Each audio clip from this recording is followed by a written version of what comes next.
Hello, my friends. Welcome to the latest edition of Here's What We Know, the podcast of unexpected conversations. And you know, when Mick first reached out to me and said, "You like stories, do you?" And I said, "I love stories. I think that's how we. I think that's how we as humans connect with each other. It shows the essence of what being alive is when you have a story." Mick said, I got a story." Mick Wienholt. Mick, how are you? I'm well, Gary. Thanks a bunch for having me on, man. I'm Pleasure to glad you're chat with well you. because you really shouldn't be well. There's no part about you that should be well. As we jump into this, also a podcast host where you look was an amazing podcast. If you're looking for a positive, uplifting, faith-based podcast, may I heartily recommend what this young man does. Yeah, thanks. Whenyoulook.com is a great place to check that out, or YouTube and other spots.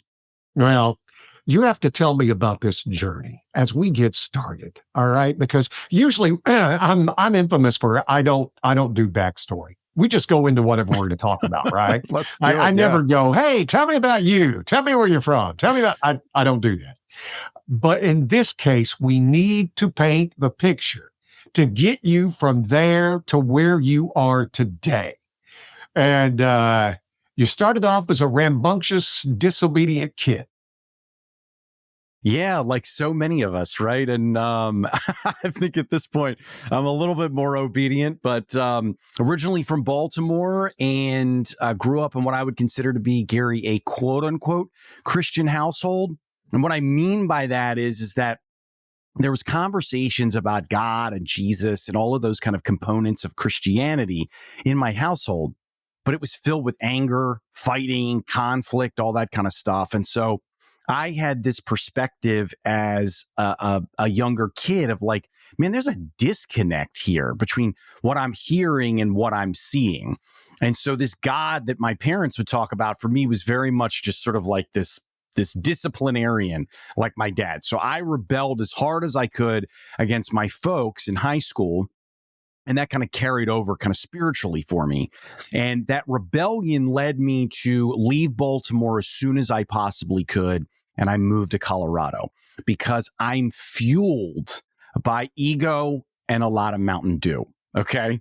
And so I was an athletic kid, really enjoyed playing in the mountains, doing neat things like that.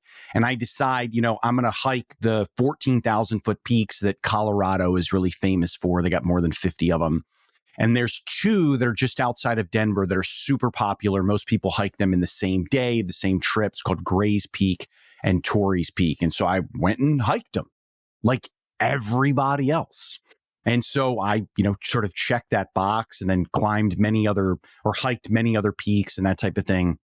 And so now we get into November of 2000 and I come up with this idea that because I've hiked Grays and Torreys and I've done these other, mountaineering and hiking types of escapades that I've got to do something now better. And hopefully you can hear the ego because that's literally what just sort of oozed out of me. And frankly, for no good reason. You know what I mean? Like, sure, I was athletic, but I mean, it wasn't like I was any type of superstar, period. You know what I mean? But I could move my body maybe faster than average, but that was about it. And I decide I'm going to climb Grays and Torreys, but I'm going to do it better. Not just different, but better than everybody else. So I came up with this idea that I won't climb it in the summer like I'd already done. I'll climb it in winter conditions and I'll climb up an actual snow climb, meaning I won't just hike up a regular trail to the top of these 14,000 foot peaks. So I decided that I was going to climb Lost Rat Couloir.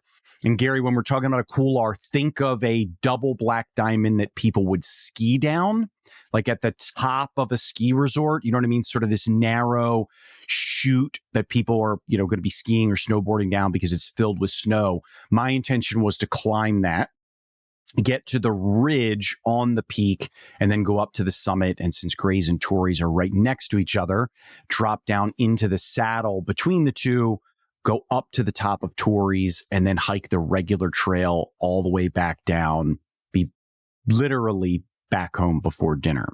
Okay. So Many of your listeners will remember November 7th of 2000, which is the day of the hanging Chad. This is George W. Bush and Al Gore election day. And because it was election day and I was working retail, I had off that day. It was a Tuesday. Monday and Tuesday were my days off. So I get to the mountains late because I had voted and went to the wrong polling place.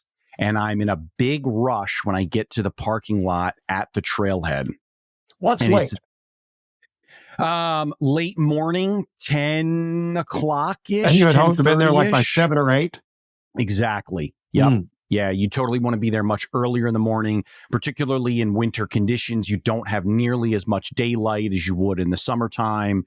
And I was, from a playing in the mountains perspective, very much behind schedule. So it's in the parking lot at the trailhead that I realize I don't have my climbing helmet. And Gary, I remember saying to myself, I'm just climbing snow. It'll be fine.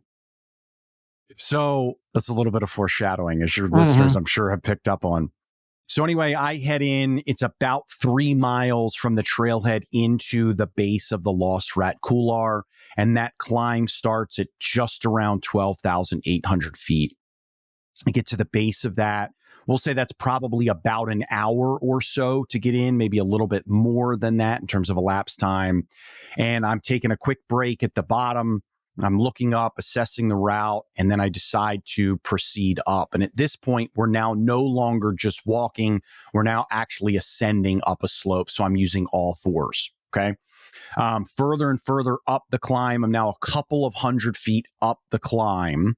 And I have switched over from using hiking or ski poles to now using ice tools or small ice axes that are in my hands, and these are strapped to my wrists. And I need to do that because it's steep enough, and there's the need for more purchase with my hands as I'm climbing this particular route. Now, we're talking about November, and November, Gary, is beautiful in the mountains because it looks like a winter wonderland. But as we all know, that's technically not even winter yet. So it's winter conditions. And the reality there is that there's simply not enough snow for any of the snow to be stable. So I shouldn't have been there, but I had this ego-fueled drive to do something, as I said before, not just different, but also better. So the snow is super unstable. I continue to proceed up the climb, and I get to right around 13,000 feet. I'm probably 200, 300-ish feet up this particular route, and I hear this distinctive whoomph. And I had read enough to know exactly what that was, and that is the distinct sound that happens from the settling of the snow because the avalanche has just begun. Well, I was the cause of that. I immediately could look up. In the climbing position, you're kind of very focused on what are my feet doing? What are my hands doing? You're not exactly always looking up. So I look up, can see the fracture line of the snow and the avalanche that I have caused. I can immediately begin to see it coming towards me. And so I attempted to traverse perpendicular to, instead of going vertical, I tried to go across the slope. And I got 1 foot to my side and was immediately swept off my feet. And as I'm swept off my feet, Gary, I remember thinking to myself, this is going to suck for my family, especially my mom. And then the lights went out. Wow. Let's all agree, because this has a happy ending. You call this ego. I call this the most spectacularly failed IQ test of all time. Because, hey, fair enough. Because anybody, I used to live in Colorado before I came out here. I lived in Fort Collins. I lived in Colorado Springs. Yeah. Okay. And all of you folks who would go hiking in the hills, I was like, do you get a gold star? Is that what happens? Or are you just putting your body through the paces? Because for me, the only reason I would do that is if I got to eat all the food after. I burned so many calories that now I get to eat all the food. Yeah. It is amazing. And again, the hubris of youth, and you just want to see how far you can take it, and you want to see how far you can do it. And I'll get this all done in one day. And it is incredibly dangerous. It's incredibly dangerous. I mean, having lived there, they tell you don't.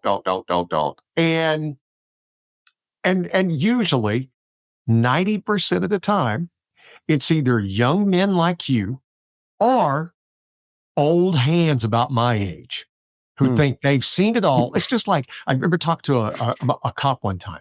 He goes, "You know who dies in motorcycle accidents? Majority of it, old time experienced riders, not the young guys. Young guys have a head on a swivel. It's the guys who've been driving. Yeah, I've been driving this hard for 40 years. I can make right. Yeah. So it kind of goes both that. But okay, so the Avalanche hits because kids, the story's not over. If you think, oh wow, that's cool, he survived. No. This is the appetizer. These are our 3 garlic shrimp before they bring out the soup.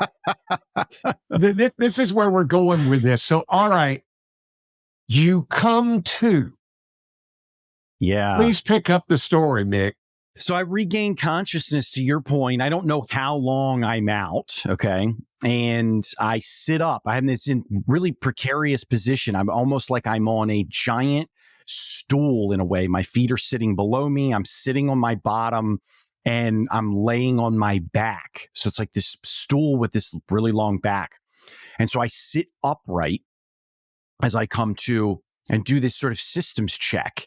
And in general, I'm like, okay, all systems are a go. You know, and you what I mean? weren't buried. Correct. Yeah. Because that's a big deal. Great point to clarify. Yeah. So we're talking early season snow, and there's just simply not enough of it for me to be buried. So all systems are a go. And I have this keen sense of like, I got to go. I need to get out of here. So I retrace my steps. The first third of that or so is off trail. So this is traveling back through the holes in the snow that I have made. And that was pretty arduous travel because I only had one ski pole left at this point. The other one had been lost in the tumble. Those 2 ice axes were long gone. And so I eventually make it back to the trail. And then as I'm on the trail now, travel becomes much easier because it's a slight grade downhill and I'm being able to pick up the pace a little bit. And during the time that I'm making my way back to the trailhead parking lot, I'm beginning to do a kind of a deeper assessment of what is going on, at least to the extent that I can. Now the shock is starting to wear off.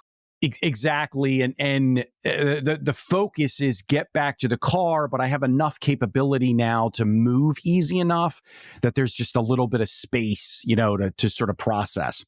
And I realize something's wrong with my mouth because I keep spitting blood, but I don't really have any sense for what that is. And there continues to be blood dripping into my right eye. And it was one of those things where every time it would drip, I would wipe it. And every time I would wipe it, it would get worse. So I had to make this very distinct decision. Don't wipe it. Just let it drip. Okay. And can we revisit the fact that I left my helmet at home? Let's revisit that fact. Okay. So now the blood's coming down and we've decided not to wipe.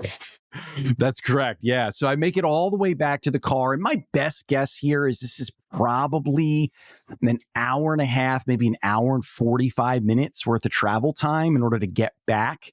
Maybe as short as an hour and 15. But I mean, like, we're not talking like, oh, I can see the car from where I came to, you know, like we gotta hoof it back. And right as I am entering the parking lot, a guy by the name of Steve shows up. And so as I end up walking into the parking lot, he is standing at the trailhead signs looking at them. Do you know him? Complete stranger. Okay. No idea. And he's the only other person there. So I'm making a beeline for my Toyota pickup truck because my thinking this entire time is get to the truck, drive yourself to the hospital. You'll be fine. Okay. So he says to me, what happened to you? And I respond with very matter-of-factly, I was in an avalanche. Walk right by him on my way to my pickup truck. Well, I get over to my pickup truck and I'm not able to gain access to it. And the reason for that is that I always locked my keys in my car. And I did that on purpose because underneath of the pickup truck bed, I kept a spare key. And I had bolted that key to the underneath of the pickup truck so it would never lose it. But the point there was if I ever lost my backpack in some crazy precarious situation, climbing, hiking, etc., but I could make it back to my car, at least I'd have access to my car. So that's why I never carried the keys. So I get to the truck and I can't get into the truck because I need the key. And I realize I don't have the strength to get down, shimmy underneath of the pickup truck, grab the key, and then get back up because I'm not in a very good spot. You have lost a lot of blood. Exactly. And I don't know that at the time, but I definitely can tell that I'm starting to get a little weaker. And you're still in shock. Yeah. And this guy, Steve, decides or is gracious enough to get the key for me. And then when we finally gain access to the vehicle, because it takes him a moment to find where it is and all of that type of thing, we gain access to the vehicle, and now I go to take off my ski jacket or I was wearing an Arc'teryx shell for those that are familiar with that particular brand. Think of a Gore-Tex jacket. That's what I'm wearing. And I go to unzip that jacket in order to take it off and put on my big warm down jacket that's sitting on the front seat of my pickup truck. Okay. And I can't get the zipper down any further than about my sternum. So I literally can't get my jacket off. And the reason I can't get my jacket off is twofold. One, there is all this frozen, coagulated blood that's been dripping down from my head onto my jacket. And two, I don't have the strength to pull the zipper through it. So it's at those intersections where Steve needs to get the key because I know I don't have the strength. And then where I can't actually get my zipper down. I mean, I'm a grown man at this point, you know what I mean? Or at least a 6 foot tall, 19-year-old punk kid, you know what I mean? But at least strong enough to have zipped and unzipped his jacket before, you know what I mean? Millions of times. And it's at that point that I realized I needed his help. And Steve eventually convinced me to let him take me to the hospital. And he took me to Summit Medical Center, which was in Frisco, which is just outside of Breckenridge. And they were going to flight for life me down to an actual trauma center in Denver. But apparently the weather moved in. And so they rushed me down in an ambulance. And I spent 6 days in the ICU, or 6 days in the hospital, 3 in the ICU, emergency brain surgery that first night. And on day 5 or day 6, I don't remember exactly which day it was, but they reconstructed my jaw before I was eventually discharged. Okay. Couple of things. First of all, do you think it was the ice axe that hit you in the head? Because the natural instinct would be to raise your arms up to protect yourself. And as you said, the ice axes are literally attached to your wrist. Do you think? I mean, is that a plausible position? Absolutely. I've typically considered it to be that there's so much rock that my head is hitting along the way that's what have caused the large laceration, which I really even haven't described yet the extent of those injuries. But it absolutely could have been the ice axe for sure. Could have been rock. I literally was unconscious for the whole slide, really, so no idea. So let's recap, but because it needs to be recapped. We're going to go on a hike. We go up there. It's November. The snow's not a snowpack yet. It's still loose snow, dangerous. The avalanche hits. You wake up, not buried, thank God. Hike back the 3 miles, as you were saying, to the trailhead. So 3 miles with this massive head injury that required surgery. And we still, and luckily Steve, who had no business being there whatsoever, it's a Monday in the hills when bad weather's moving in. Nobody goes, but he happened to be there, and he happened to be of the persuasion of, how can I help, Samaritan? What can I do? And so they get you to the hospital. They can't air flight you out, so they have to take you down, and they do brain surgery. And again, as you said, we haven't heard what the injuries were. So let's continue, shall we? Look, now, Yeah. 20 minutes in, and I told you this was a story. I told you. Oh, by the way, this is the first half. But it's the first half, kids. I'm just telling you. I'm warning you right now. Yeah, I guess we're just warming up. I'm with Mike and Brenda Council with another real Mike Council plumbing and rooter story. Let's talk about the early days. What was it like? Well, when we first started, the phone was by the bed. So just the two of you? Exactly. And I would answer the emergency She'd calls answer. in the middle of the night. I'd wake up and answer them. 2:00, I'm headed out the door. So 30 years ago. 30 years and 6 months. But I hear Mike Council Plumbing might have had its beginnings when you were, what, a kid? Yeah, I grew up in a little one-room shack, and we had an outhouse out back. An outhouse? That's correct. Oh, my. And ended up with a great appreciation for indoor plumbing. I guess. And when you finally got it? It was a great day. Since 1993, the people of San Jose and the South Bay have trusted Mike Council Plumbing and Rooter for all their plumbing needs. From emergencies like a drain backup or water leak, maybe you need a new water heater or fixture installed, a gas appliance hooked up. Give Mike Council a call at 408-217-1002 or go to mcplumbing.com, an official partner of the San Jose Sharks. You're in clean hands with Mike Council Plumbing and Rooter. So the damage that was done in the slide ended up being a broken jaw on both sides. That explained the blood and everything that was going on in my mouth. And then my skull was fractured in 3 places. And on the basically the 2 rear portions of my skull were shoved forward from severe impact, as you can imagine. And on the left-hand side, that ended up being so severe that it pinched my auditory nerve. So I had lost all hearing in my left ear. And then the laceration that was creating all of that dripping blood went from my right eyebrow all the way to the back of my head. So think of right where your head begins to go from the top of your head and curve towards the back. It went from the eyebrow to that particular point. And what Steve described when we took off my Arc'teryx shell jacket and the hood that I had on at that point, he said, when we took that off, your ear, for all intents and purposes, was basically slumped onto your shoulder because it was fully split open, as he described it, about 3 inches. He said, without question, I was absolutely looking at your skull.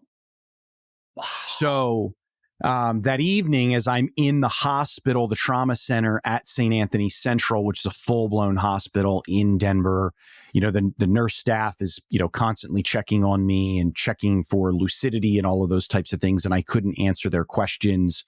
And that's ultimately what alerted them to the fact that I was losing consciousness and lucidity. And so the emergency brain surgery was to mechanically remove all of the pressure that was happening because of bleeding and swelling of my brain. So they cut a chunk out of my forehead and mechanically they drained my skull of the blood. And then they put a drain in after that would fill up and need to be changed. Like it had a little bag and it would fill up in the subsequent days and then would be changed as I continue to have bleeding and other fluids come out of my skull, quite literally. One of my best friends is a surgeon, and he goes, you know what we really are? We're glorified carpenters. He goes, I have hammers, I have saws. That's what I do. He goes, I can build you a thing, or a shelf or something, or I can do that. And I played golf one time with this brain surgeon just to go over a different thing. And he told me he was brain surgeon. And we're out playing golf, and it's a younger guy, and he's wearing like t-shirt and jeans and stuff. And I said, brain surgery, that's something. He goes, brain surgery, it ain't brain surgery. All we can do is make room. That's all we can do. He goes, he goes, now, if you can reattach a hand, that's brain surgery. But wow. It's amazing that you went through this. First of all, it is amazing you woke up, much less lived. It's amazing you woke up. When you think about the damage that happened, and the body's first response is usually shut down and try to let everything heal as much as it can. But the body, and you and I are both men of faith, The Lord said, no, I need you to move. I need you to move, and I need you to move right now. I need you to not think about it, but I need you to go, and I'm going to keep the pain away from you as long as I can keep the pain away from you. So you're going to stay in shock for a while, and we're going to get there. And oh, by the way, I've already sent an angel out to go, hey, Steve, why don't you go to this trailhead? Wouldn't that be a great idea? Okay, sure, that's what I'll do. So you go through, and they have to go through all of this stuff where they have to relieve pressure. They have to drain excess fluid from your brain. I can't imagine by this time who had called your parents. Had anyone called your parents? Yeah. So interestingly enough, they get me stable at Summit Medical Center in Breckenridge. And I was able to give them phone numbers for my brother who lived in Greater Denver. And then he started, that sort of family communication process. But by the time I got to the hospital in Denver, my brother and sister-in-law had met me there. And it's just, wild how all that really played out. But I want to go back to what you were saying, though, and that is that Steve and I have had some subsequent conversations, and he's told me flat out he had no business being there. He had no reason to go there. And it's fully a miracle that he was there, because I otherwise die in that parking lot. And so I appreciate kind of how you framed it up as well, in terms of, I didn't have pain of any significance as I transitioned from the base of the route all the way back to the trailhead. And then Steve is right there. And so it was, as far as I was concerned at that time, meaning in the weeks and months subsequent to the actual avalanche, that it was a miracle. But for me, and Gary, I think it's really important that I'm totally honest and transparent with you and everybody else. It was an intellectual understanding of the miracle. Like, it was just in my head. I didn't understand the gravity of it. You know what I mean? Like, I know I'm still alive, but I don't know why I'm alive. I know it was a miracle because Steve shouldn't have been there, but I just simply didn't have the capacity and the maturity as a human to understand, man, this is humongous. Well, and you don't have, listen, wisdom is knowledge plus experience. One without the other is useless. It just is, right? I've said before, I don't want to be the heart surgeon's first. He may have read all the books, right? But he's never done it. I don't want to be his patient. I don't want to be the guy who's trying to figure it out as he goes either. I don't want to be that guy. You gotta have it both. And for you to go through it, and I have teenagers. Okay. I know you're looking at me. If you're watching the video, you're going, that guy's got teenagers. I know, it's a face of optimism. That's what it is. But teaching my children how my faith works and what I see, and how I see miracles all the time, and how I see things, everything. And here's the big kicker. It still doesn't make me not have doubts. Right? Yeah. And I sit back and go, listen, the Israelites literally saw God in a fire. Aaron literally heard God's voice. And he's like, yeah, let's build that idol. Yeah. So, I mean, that is the human condition, that we're just like, Peter. Now, I don't know who Jesus is. I don't know. He saw him walk on water. Right? I mean, he saw firsthand. He saw the dead. And yet he still went, I don't know. Right? Yeah, So that's 3 times where we are. And for you, again, Lord knew you had a long journey. And by the way, I can't imagine your brother. You know how that phone call went. Okay, Mom, Dad, first and foremost, he's not dead. That's the first thing you say, right? 100%. Yeah. First and then you got to get out here as quickly as you can. He's not dead, but he's hurt. What'd he do? We'll talk about that when you get here.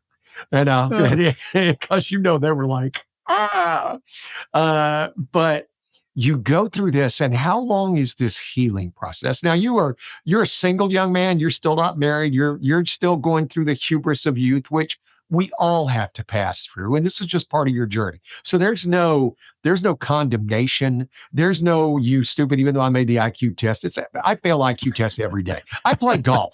Golf is a failed IQ test, right? Anybody with half a brain would go, don't do that. Don't do that. You're paying to add frustration to your life. Your world must be going really well. But you're going through this experience and you're all by yourself. How long did it take to heal from this head trauma? Yeah. So my jaw was ultimately wired shut for 17 days. They told me it was probably going to be more like 6 to 8 weeks. So that went pretty quickly. I ended up being back in college and back in the workforce after 3 weeks. But there was still, lingering recovery. My hearing in my left ear recovered to about 75% or so after about a month. And that was amazing because not having hearing in one ear really distorted my ability to understand where sounds were coming from. And that was really kind of a spooky scenario. I remember being in a mall and just having no idea where sounds were coming from. And it was really quite unnerving. But on the whole, we'll call it a month before things are kind of largely back to normal. The beauty of a 19-year-old body, man. The beauty of a 19-year-old body. Exactly. Yeah. Pretty wild. Fully miraculous for sure. All glory be to God, man. Did it start your journey? Because I've done my research on you, and you, as you said, you started off in a Christian household, but it was hard. This is what I took. It was hard for them to make you understand why their faith was their faith, right? That it was just this is what we do, and we're all guilty of that when it comes to our faith. I mean, I've talked to so many people. Why are you so and so? Name the religion. Well, it's just what we do. Have you thought about it? Have you figured? No, that's what we do, and it's very hard to go through that. Where did this? So a month later, where are you in your journey as far as your spiritual journey? Yeah, we haven't moved the needle there at all. And that's the part that I think is in hindsight, really crazy and almost shameful. But, and that's also why I was describing it moments ago about it was just this intellectual understanding. I really did not process the gravity of it. And that's, why sort of the next major story in life ultimately ends up having to occur. So, I'll follow your lead on that part of the conversation. But unfortunately, it didn't move the needle much at all spiritually. It takes a long time. And all of us have those stories. It's not until I've gotten to this age as I can look back and go, oh my God, I could have died here. If I had gone this way, it would have changed my entire life. You've seen the stories. If I'd have turned left, right? That would have been the whole thing. If I would have left that event that I met my wife at, seriously, 60 seconds before I met her. Absolutely. And now you can look back and go, oh, and I'll tie that in also as we head down this journey. So you go and you finally find her. I tell that to my kid, my son's beautiful. My son will never have the struggles that I have. My son's a quarterback of the football team. He's gorgeous, and the girls are there. And I said, you will always be able to attract girls, but buddy, it's the hardest job of your life to find her. And they kid me because I'm an older dad. And they're like, what took so long? I said, it took that long to find her. It took that long before I found her. And so you found her. Yay. Yeah.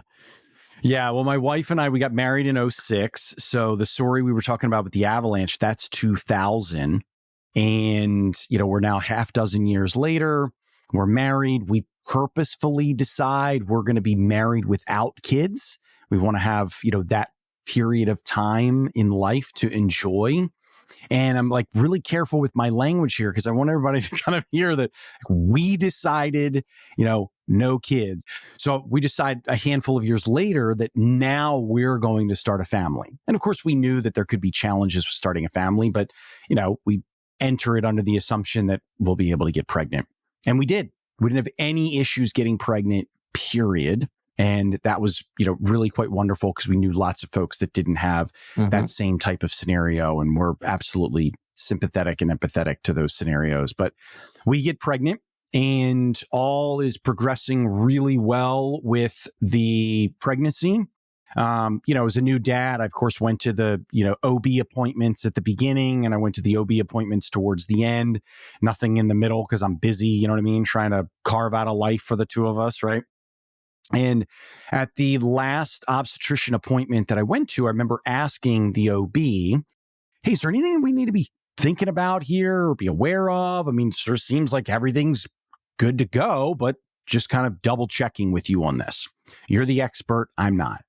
And she said to me, she goes, you guys are good to go, man. Your wife should be on the cover of Fit Pregnancy magazine.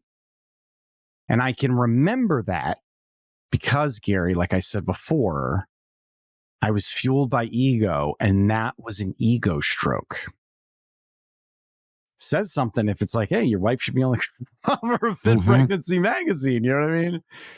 So we know we're having a little boy, and it's definitely inside of 2 weeks that the next scenario occurs from this obstetrician appointment, because we're well within a month towards the due date for this last appointment.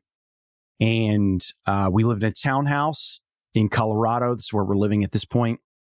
I take our dogs out for a walk. I come back from that walk, and my wife is standing in the kitchen crying. And I said to her, I was like, what's up? And she goes, I haven't felt him move since last night. So we go to the hospital, 3 different ultrasound technicians, 3 different ultrasound machines, 1 MD, and he says, I'm sorry to tell you this, but your baby no longer has a heartbeat. That was January 4th of 2012. So our seemingly super healthy first pregnancy ends with a dead baby inside of my wife's tummy.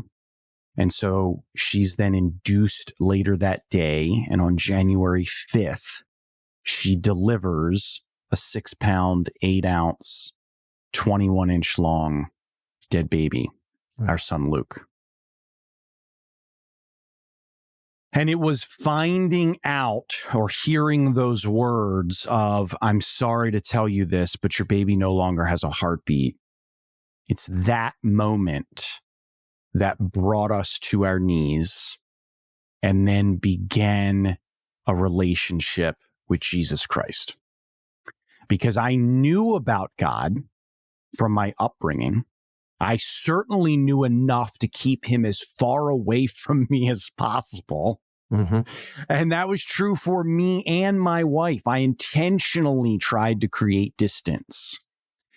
And at that point, literally on my knees, you're overcome with grief and emotional pain at that point. On my knees, on the linoleum floor, in the hospital, I cried out to him because I was at the absolute bottom insofar as I knew there's nothing I can do to fix this. And up to that point in my life, I fixed things. And usually I fixed them with grit, tenacity. I was a relatively handy person as well. So I quite truly had experience fixing things, and I couldn't. And so what ended up happening is through the grief of Luke's death, we thought we had a Luke-shaped hole in our hearts. God showed us that we had a God-shaped hole in our hearts. He filled that hole, loved us through all the grief, and changed the trajectory of our lives ever since. Amen. Amen. Amen. It's that's the hard part. See, when you talk about kids is when I get emotional. Me too. Give me a second. Yep. My oldest is named Luke. Oh, that's so wonderful. The good-looking quarterback. Praise God. And he's taller than me, and he's been living for it. I'm 6'2", and now he's officially taller than me. And when I saw your story, because what happens, it reflects on your old story. My next son is named Jackson. Okay. Same thing, went to the delivery, sitting there waiting. It was on his due date. We're sitting there waiting, and then all of a sudden the anesthesiologist is in there doing the what do you call it when they put the needle in the back and deaden you and stuff Oh, yeah. like that. Epidural. Yeah, the epidural. Yeah. He gets it in. He goes, it's in. The nurse goes, I'm calling it. She grabs the bed and runs out of the room. My mother-in-law and I are standing there looking at each other. We look up and it is 5:01 a.m. We're like, okay, 5:08, they yell, Mr. Thomas. I take off running. They said, here, put the garb on. I figure, Yeah. okay, I'm going to watch. We're going to do a quick C-section right now. Yeah. So I put on the whatever you call. I can't even remember it right now. So I get there, and as I'm walking out the door, the nurse turns around and looks at me. She goes, "You want to see the baby?" It's been 7 minutes. Minutes. I'm like, oh, okay. They open the door, and the doctor is doing chest compressions. And she looks over and screams, no! They pull me out, literally push me into the room with my wife. She goes, I had the baby. I said, yes, you did. How about that? You had the baby. I couldn't tell her what I'd just seen. You had the baby. Mm. He had an hypoxic event and he wasn't breathing and he was dead. And they brought him back and they sent him to Stanford and put him on the cooling. And they had him, they lowered his body temperature to 76 degrees for 2.5 days. And we figured out, the doctor was telling me about the brain damage, this. And I said, listen, I don't care if he has an IQ of 4 or 400. Just give me my son to take home. And they're like, okay, well, if he lives through the next 24 hours, we feel pretty good he'll live. Then they took him off and they did the CAT scan. And the nurse practitioner, we were at Stanford. Nurse practitioner comes in and she goes, I'm not supposed to tell you this. She goes, but I'm the mother of 5 and I'd want to know. And we're like, what? She goes, that baby has no brain damage. Praise God. None. And my wife and my in-laws started celebrating. And I just sat there. And my wife asked me later, she goes, why weren't you happy? I said, because baby, I'd seen him dead. Mm. I had a different level of success than you did. Mm-hmm. There was no brain damage. Okay. Yay. Right. Yeah. You just wanted your son alive. Yeah. And I tell my son, because he's 13 now, he's brilliant. And I tell him, that's so cool. I mean, straight A student when I say brilliant. And he loves the story. And I told him, I said, when you first used to tell that story, I never cried, but I knew I would. And he said, why? I said, because on the day of your birth, I didn't know you. I didn't know what I would miss. Mm. And now I do. So I get very emotional. Yeah. So that's how I try to explain my faith to them. That my oldest, when he was back in the 6th, 7th grade, he had to take a Bible class, 6th grade. And he just melted down one night. And he goes, I don't even know if I believe in this. Mm. I said, hey, come on, let's me and you go for a drive. And my wife's like looking at me and I'm like, there's times you just got to trust me as a dad. And now's the one you just have to trust me. That's right. And so I get into it and I'm like, hey, buddy, we've all been there. We've all been there. We've all got it when we question. We don't know. We see these people who run around and with their hands in the air and dance around and yay. And I said, I grew up in a very fundamentalist church. And I kept asking God, hey, make me like these people who are jumping up and screaming and talking in tongues and everything. Yeah. Never did. And then fell away from it. And and then start working your way back. And you can sit back and see all the things God was doing at the time to get me ready for that moment. And I shared this whole story with you because same. He had so many things to work with you to get you ready for that moment. And the first and foremost thing he had to do was to get you to trust him. Right? Yeah. Look how absolutely. many years it took for you to trust him. Look how much pain you had to go through in every way, physical, psychological, spiritual, you had to go through before you trusted him. And then when you trusted him, not only did you find your faith, not only did your marriage grow, but let's literally let everybody hear the best part of this story. Yeah. Well, first off, man, thank you for sharing about Jackson and about Luke too. I really appreciate that. They're the biggest blessings in my life. As I said, I've told them both. I finally, when they were born, I finally realized what I was here for. I thought it was all about me. I always told them I was the most selfish person you ever met in your life. I was the first thing I thought of in the morning, and I was the last thing I thought of at night. And now I am 5th, 6th, 7th on the list, right? And here's the thing. Yeah. The farther I get down on the list, the happier I get. It's amazing. And the richer life is. The richer your life is. And that's the stuff I try to teach them, that, listen, your journey, God will show up to you. I don't know when, but my mother gave me the ability to trust him when it was time to trust him. I'm trying to do that for you now, that you can look back and go, what made the old man different? Well, it was that. That's what made the old man different. That's what made me approach you in a different way. That's what made me try to approach you of trying to teach you, to learn from the lessons I've screwed up at, to not try to keep you from making your own mistakes. That you need to make your own mistakes. I pray to God every day that you don't hurt anyone, that you don't kill anyone, that there's no traumatic injury. But some of the hard lessons, you're going to have to make those, and you're going to have to figure out that. But again, so now you and your wife, years later, feel the Lord's call once again. We did, yeah. So we got super blessed 18 months after Luke that our daughter was born alive, and there were complications in her delivery. Nothing major, but enough that she had to be induced.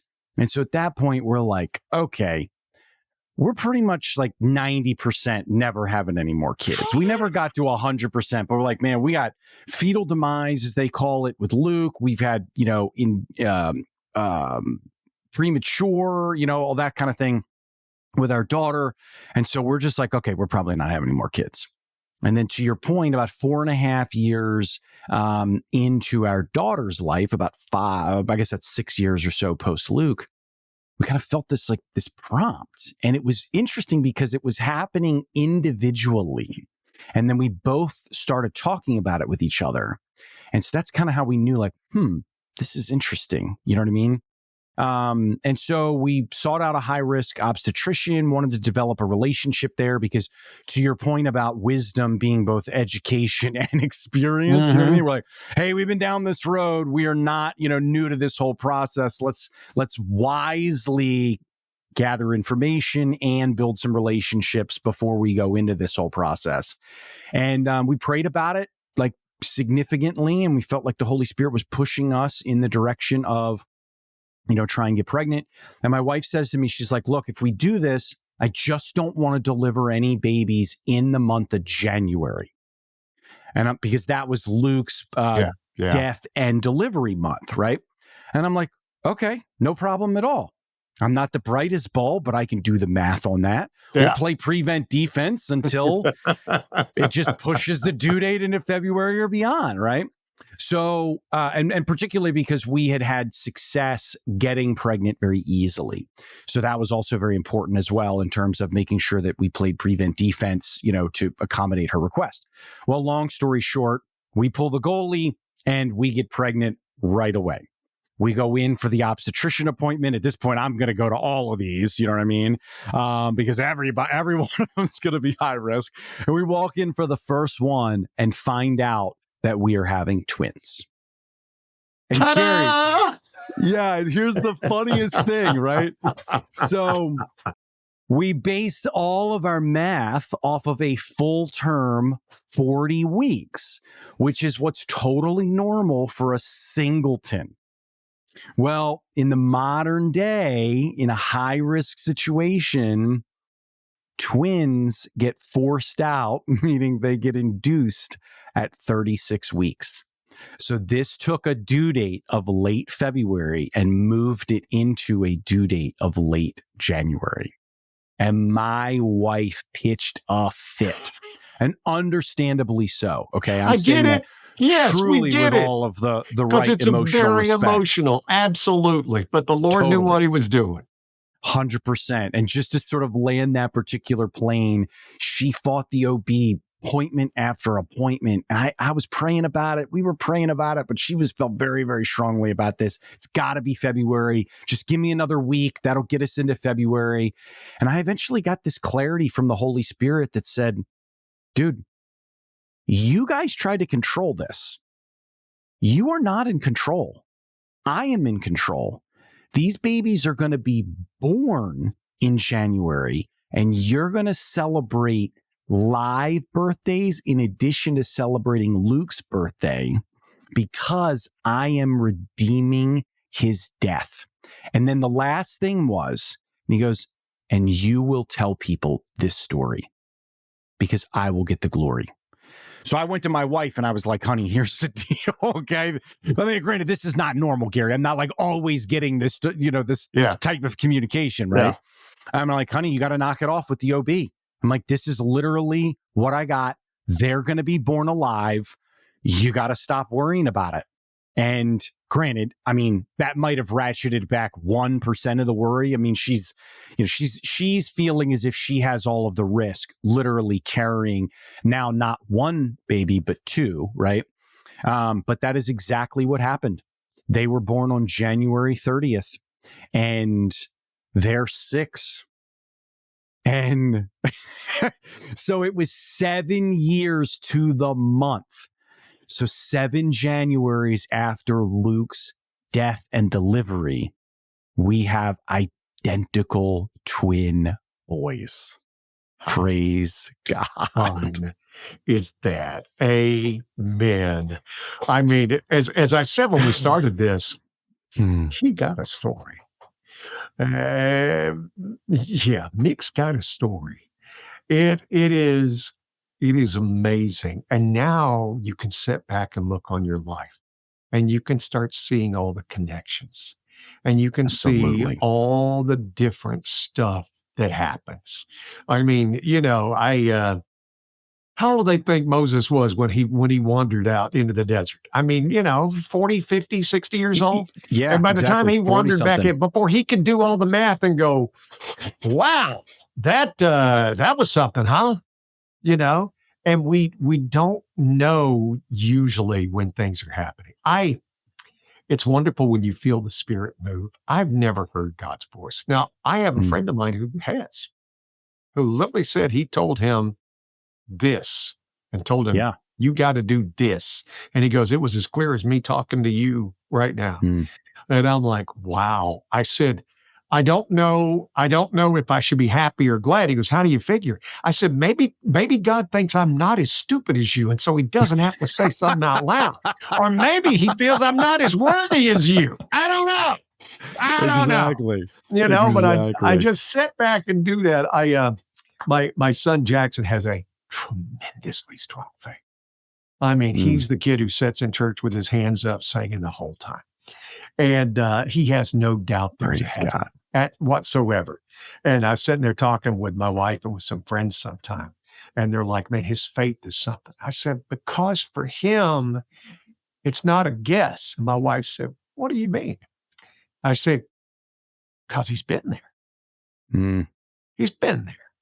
I remember getting ready to go up to because we still had, Luke was like 20 months old.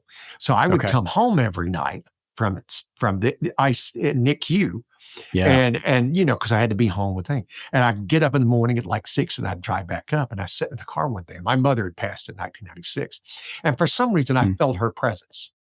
And I told her, I said, hey, Mom, I know he's so closer to you right now than he is to me. take care of him Yeah. and send him back. Right. Yeah. And so I firmly believe that she was like, I love you to pieces, little man, but you got to go.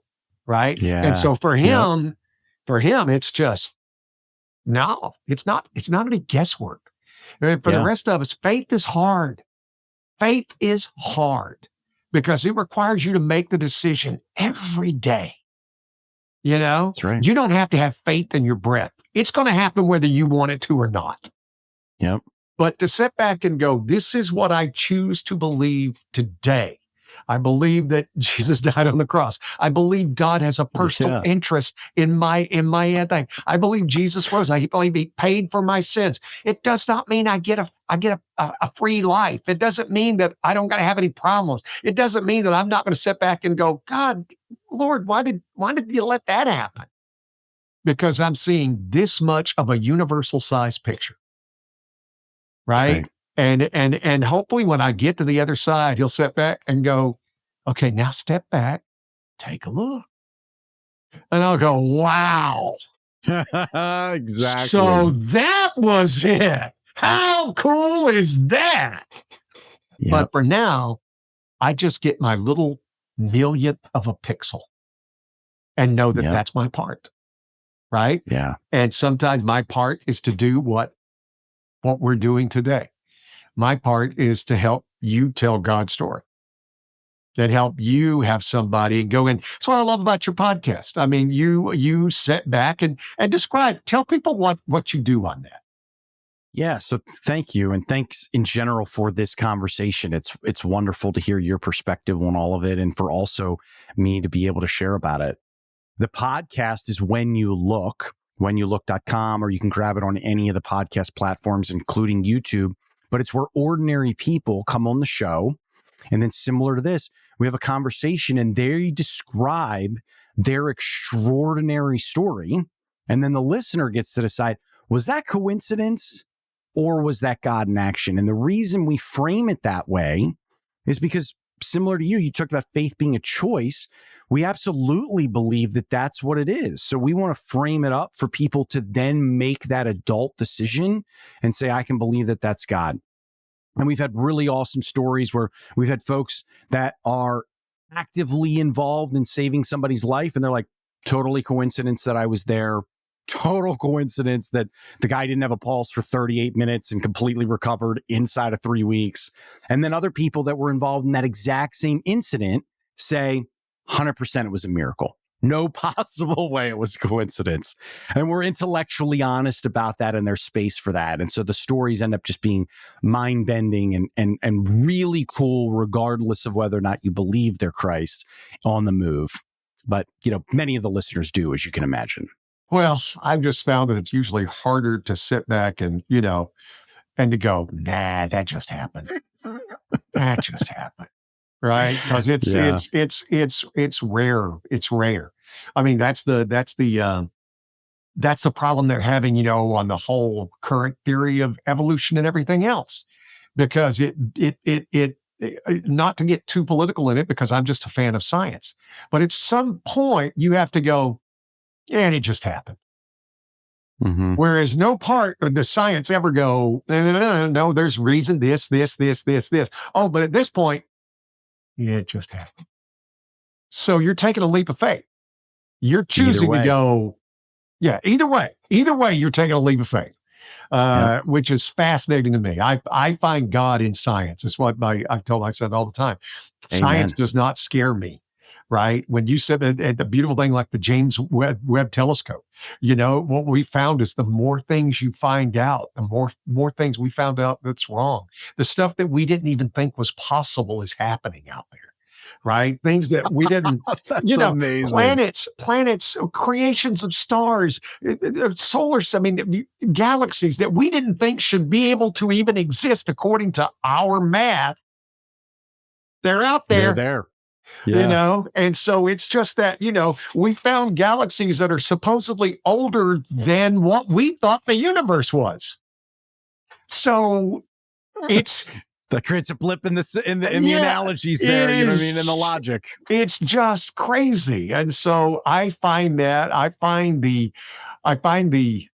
lack of answers so cool. Right. And I try to tell that to my kids. I don't have all the answers. I don't know why God does this. I don't know why he said this. I don't know why he set this up. I don't know why he let that happen. I don't know. But I know if I just want to sit back and go, no, it's all me. I'm not a stoic. I'm not. And a stoic at some point ends up going, I've done it all on my own. No, I'm not that ego driven, to use your term from earlier. Praise God. And I'm not either. Thank goodness, man. I've got nowhere in my life that I can sit back and go, it was just me. No, it's been all the beautiful, wonderful people who've reached out and let me be a part of them and the good Lord. As I like to tell everybody, and I'll tell you this, Mick, I am the most blessed man you know, and I don't know who's in second place because I'm that far ahead. Oh, Gary, that's good, man. That's good. My friend, thank you. We will come back and let's do another episode next year where we sit back and you share some of the stories you've heard. And I'll share you some of the stories that I've heard, even include them from my own family and stuff, that is just like, wait, what? How did that happen? Sound like a plan? That'd be wonderful. Absolutely. Let's do it. You'll find all of his links. You'll find the website. You'll find the YouTube channel. You'll find that all in the show notes, y'all. And feel free to share this episode, like it, give us a comment, whatever you want to do. Mick Wienholt, Godspeed, my friend. Thanks, Gary. Pleasure.